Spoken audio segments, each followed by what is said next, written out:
And next up, for the vacant British welterweight title, Ross Mason and Paul Daly.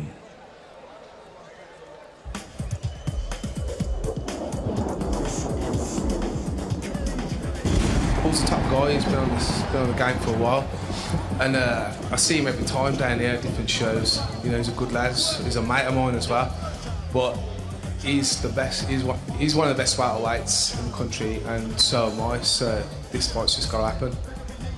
Yeah, Ross is kind of an awkward fight because me and Ross are actually quite good friends. We talk a lot. He's a very similar, from a very similar background to me. Good striker, good jiu-jitsu. I think his wrestling's not all there, but he's a good guy. I respect him a lot, but for 15 minutes, at the longest, we're gonna have to just throw down and have it. Usually when I fight guys that I know, fight guys that I get along with, I actually fight better because I'm more relaxed. It's just like a sparring session for me, except that I'm going out there to knock him out and get the cage rage belt.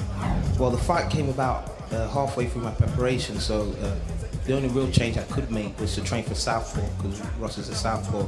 I've had big heavyweights down there, big light heavyweights training with me. I've had Abdul, who's fighting on this card, working my wrestling. I've had Ian Freeman for the extra weight and the striking and the wrestling also, as well as the other guys from Team Roughhouse preparing me for this fight. I just had to jump straight on the striking, more striking for him. Because I know Paul's a banger and he's got good experience. A lot of the prediction threads on the internet say that I'm going to take him down and beat him by wrestling. But I've been training only one thing, and that's to stand and trade with him for the entire fight. So that is exactly what I plan to do. Stand and trade with him. We've seen the DVDs, and when Ross gets hit, he shies away. He doesn't like to be hit at all, and I hit like a fucking truck. And, you know, he's going to feel it. He's pretty well rounded. He goes over to American Top Team and trains with all them guys. So I can't predict the way it goes. I'm just going to go out there and throw down, just have it with him. And wherever, if the fight gets to the ground, we'll fight on the ground. If it's on his feet, I'll stand on my feet, but I'm going to try and bang him out. And I'm sure he's going to try and bang me out. Cage Rage. Me and you are good mates, but tonight we're going to have to have it. Hey Ross, we're friends, but tonight the friendship gets buried along with your body. Cage Rage.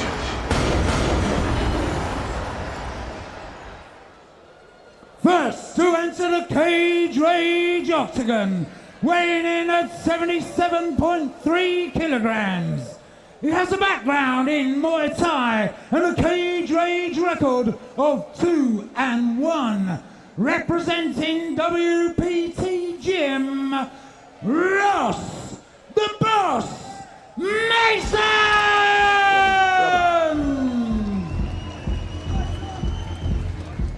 Okay, here he comes into the ring, and this is the strong man of the division here, Ross the Boss Mason. And he's going to definitely want to use some Muay Thai in this fight, Rob. That's right, he's up against Semtex Daly. Now these two guys are both phenomenal athletes. You know, they're great fighters, but they are phenomenal athletes. Both guys work really hard at what they do.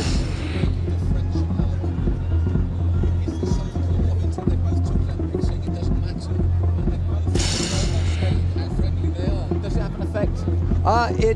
I actually don't think it will have an effect in this fight. There was a boxing match between Simon Brown and Maurice Blocker years ago, and Maurice Blocker was the best man at Simon Brown's wedding, yet they fought as if they were mortal enemies, and it ended in a knockout. And I think similar to that, same thing's going to happen here. Weighing in at 77.3 kilograms, he has a background in mixed martial arts, a Cage Rage record of 4-1-1.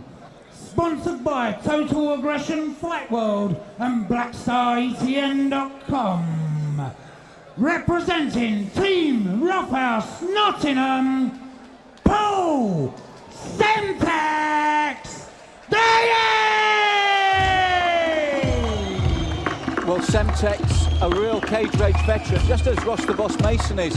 But guys, we saw him last time out with an incredible win against Dave Strasser, and we said that elevated him in this country, taking a scalp that size. It was a great victory, but there were a couple of questions of how he didn't finish Dave Strasser. Dave Strasser ran out of gas in that fight, was leaning forward with his hands on his knees, waiting to be soccer kicked, and Daly didn't close the show. So he got a win over UFC vet, but he opened a can of worms with more questions, in my opinion. I actually spoke to Paul regarding the Dave Strasser fight, and Paul's opinion on the fight was that he had it won. And towards the end of the fight, he didn't want to take the... He knows Strasser's a submission master. He didn't want to force the risk of Dave Strasser getting a quick submission and a quick win, taking away the hard work that he'd put in for the 3 rounds. Paul Daly said to me the last couple of minutes, he could have knocked him out. He was trying to get the KO, but he didn't want to take any unnecessary risks. Tonight, it's a different tale. It's Ross. Ladies and gentlemen, this is a welterweight contest scheduled for 3 5-minute rounds for the vacant Cage Rage British Welterweight Championship. With on my right, Ross the Boss Mason! And on my left, Paul Semtex Daly! Your referee for this contest is Grant Waterman. What about Paul Daly's comment? In a roundabout way, he was saying that Ross is gun shy. Well, I don't know about that, because Ross stood toe-to-toe with Chris Lytle before losing Lytle to a submission. And he didn't look gun-shy in that fight, but Daly is a really good striker and a very crafty striker. We're going to see if that premonition comes true. Gloves. Let's get ready for war. Here we go. You ready?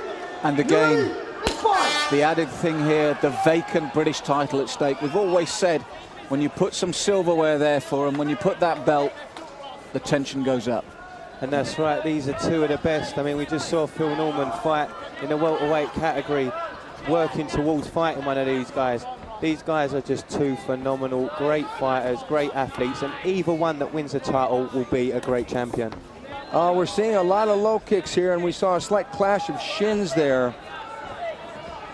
I think that there may be an edge in power to Ross the Boss, but Daly is going to be the craftier in some ways.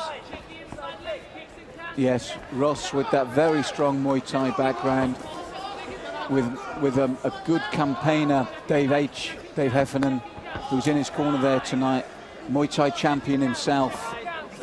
But as you said, we know all about Daly because he is one of the veterans here at Cage Rage, Rob. That's right, Daly has a left hook that's phenomenal. He can hit you with a left hook and put you out quickly. I've seen it happen. Great kick by Ross Mason. I've seen it happen from Paul. He uses that left hook and it is devastating. Watch out for the left hand, guys.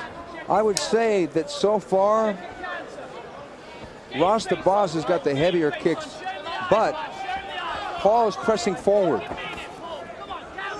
Yes, Ross, very much Muay Thai at the moment, as you would expect with those kicks. I guess what we're seeing here is a lot of patience, but I want to see, good inside left low kick there by Mason. It's a lot of patience and a lot of respect in there at the moment. One thing that Mason is doing is he's throwing that left hand lead and he's dropping his right hand. An axe kick, more of a flash kick than anything, and it was shielded beautifully by Paul Daly. And you get the impression that both these men are going to be more than happy with it upright. Yeah, it looks like that. Good inside kick by Mason again, another doubled up inside and into the body.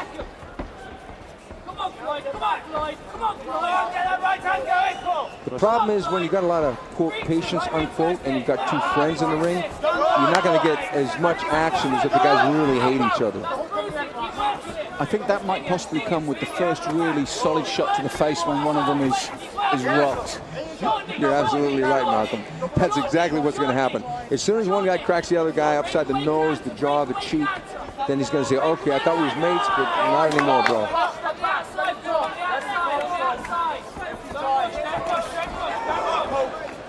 There's the first sign of a left hand as well. Yeah, that's it. Daly's go.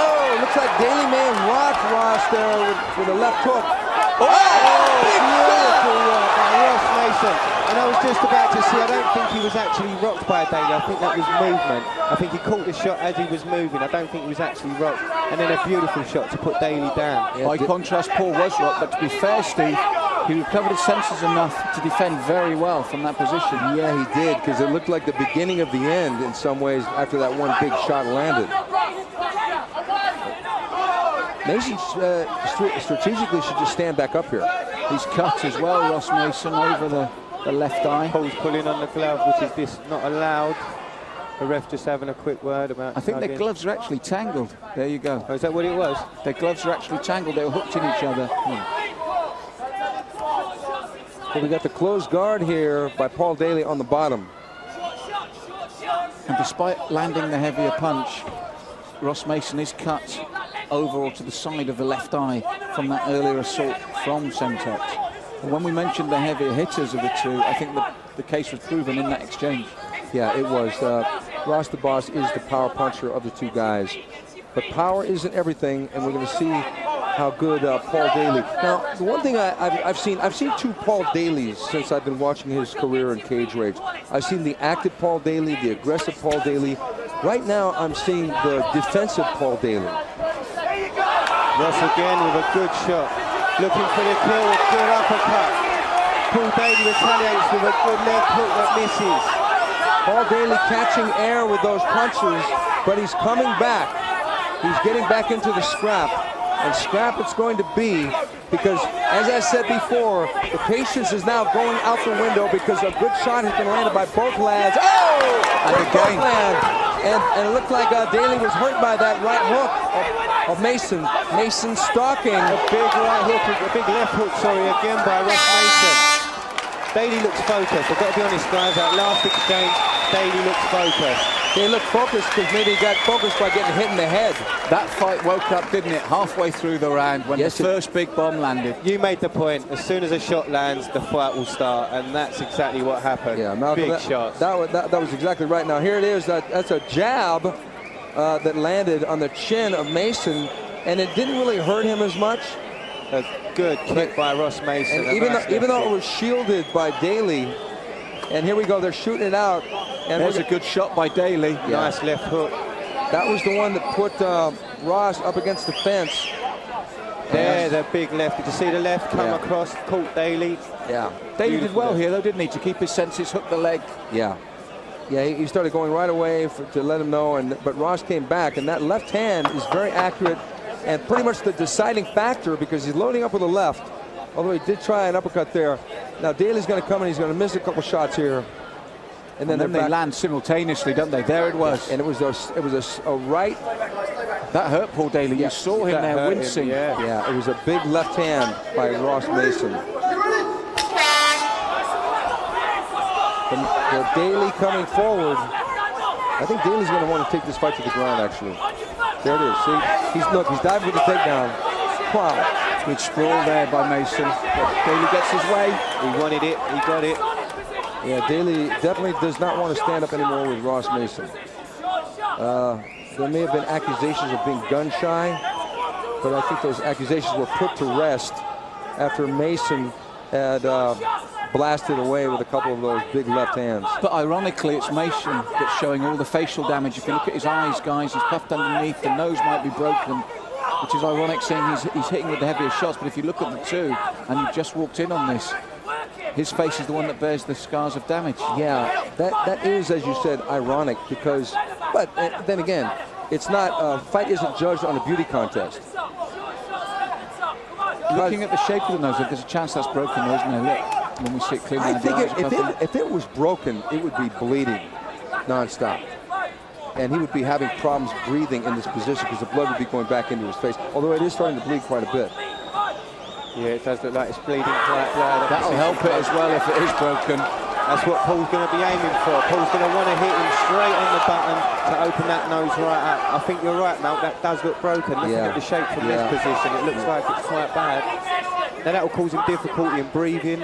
You know, he'll have blood running into the back of his throat, especially being on his back here. Yeah, he's probably going to have new acting headshots done after this fight too. So.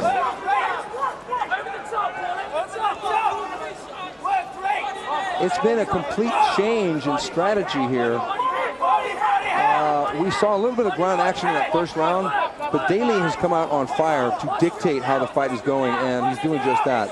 He's in complete control here. Ross Mason is kind of turtled up into a little bit of a shell strategically. And that change of strategy has worked totally in his favor. As you said, he's raining down with very strong punches.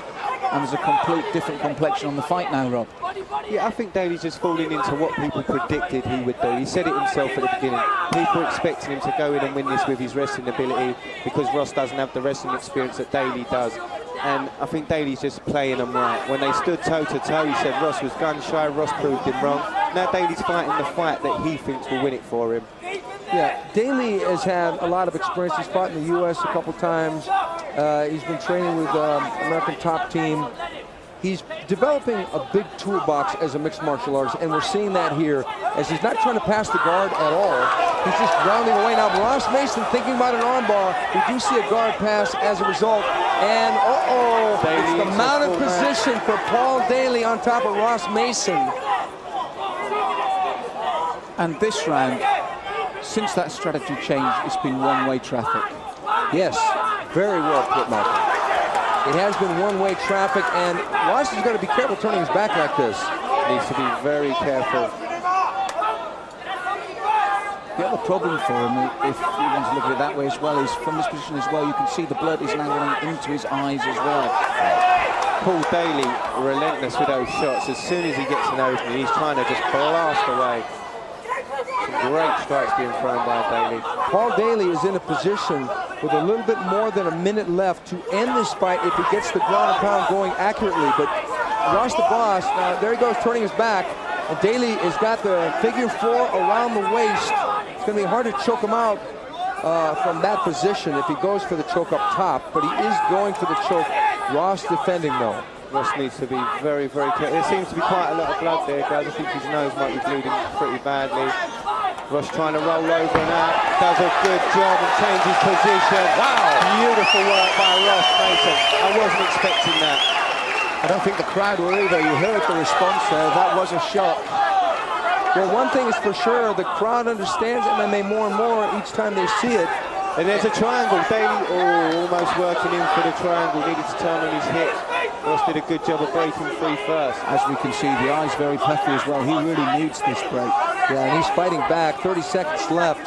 Ross Mason on top. Paul Daly thinking of options. Ross Mason thinking of ground and pound. It's coming down to the wire. It's been all Daly so far, but now Ross winding up like Popeye the Sailor, but not delivering yet. Ross Mason getting rolled over. Daly that does the reversing this time and moves to top position inside Ross Mason's guard once again. Both guys slugging out from the ground position. Wow. Wow, what a second round, guys. Paul Daly definitely took that round. Ross rallied at the end, but Daly dominated. Looking at the replay, we can see Paul Daly just lining up that shot, big left jab, and I think that's the one that did the nose damage. Man, talk about a hard left jab.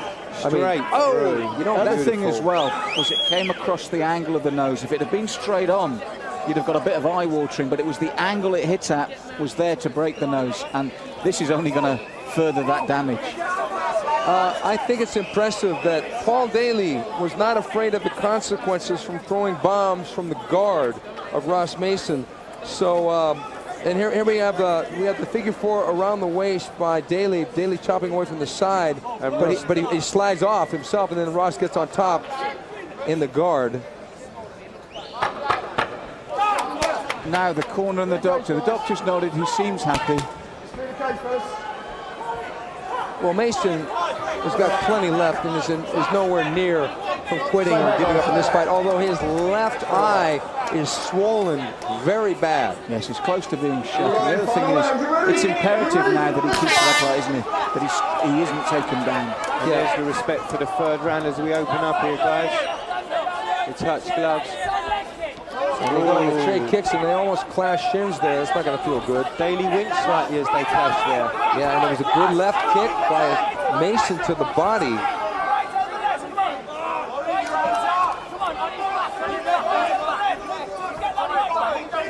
Yes, Ross stalking at the moment. Daly circling. Daly had so much success on the floor, but it looks like he's going to be going back to that standing well again to see if he can test the chin of Ross Mason. Judging from the response he got, I think Ross Mason should test the legs of Daly again to stop him having that power to come in for those takedowns. Yeah. Ross is in a bad position. He's probably going to get taken down here because he's standing up too straight, and Daly is going to scoop it. There he gets it. When you stand up too straight like that, that's the problem. When you have a fence like that, and the guy comes in for the double, even if he doesn't get it right away, he can make you stand straight up and eventually scoop you down and pull you like this. And we got the guard position for Mason on the bottom. And it's early in the round. I can see a stoppage possibly from this. The moment he gets free to start that ground and pound again, there's not much more damage that face can take. Yeah. It's going to be a hard call because Ross is a warrior and he hasn't been hurt to the point where he was rocked and dizzy and almost knocked out. It's been a swollen eye, the nose is either broken or severely damaged. So, but Paul Daly's got to get busy. Yes, it does. I feel you're right. It does depend on Daly. If he wants to switch it on like he did just above our commentary position, then I think it'll make Grant look at Ross. But he's passing the guard there. Side control again. Do you know, I think the actual injury Ross has actually got would be playing on his mind at this point. Daly's in top position. He's aiming for that injury. Ross has got to be thinking about just defending that injury. Well, Ross almost getting back to his feet. And Ross almost giving up his back. And they stand up. Daly trying to hustle and get his back. Daly looking for a position. Daly letting it get back to the feet, delivering a knee to the rib sex.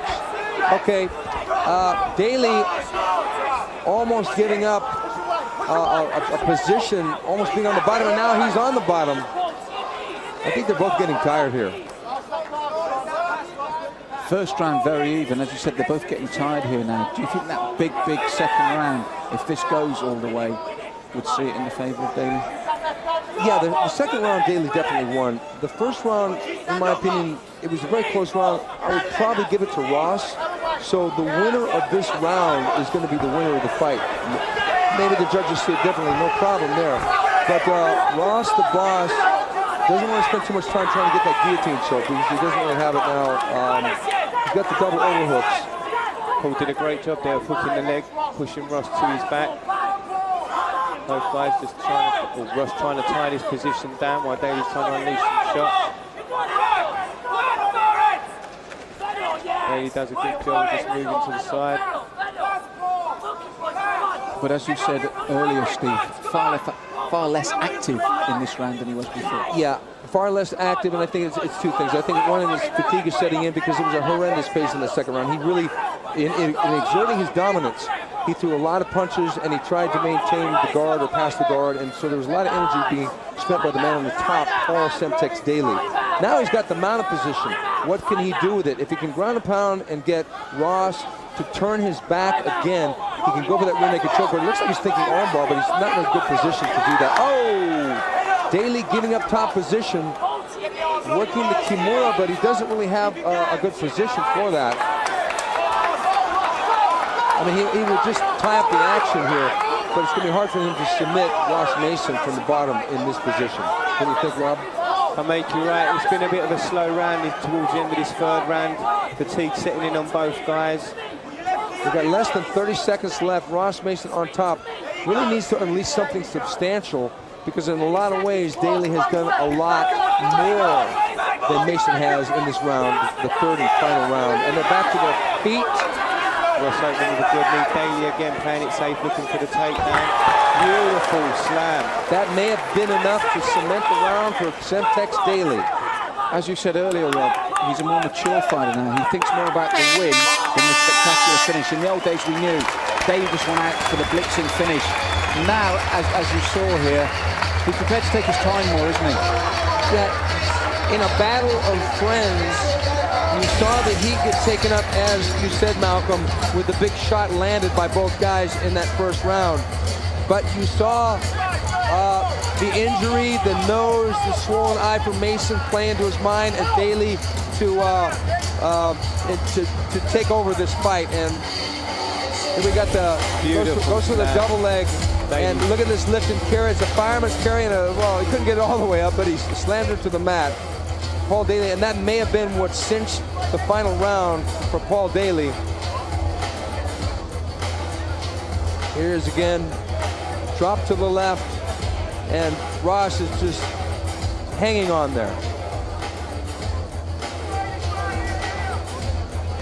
Great bat between two great fighters. It's a tough fight. I'll go along with that.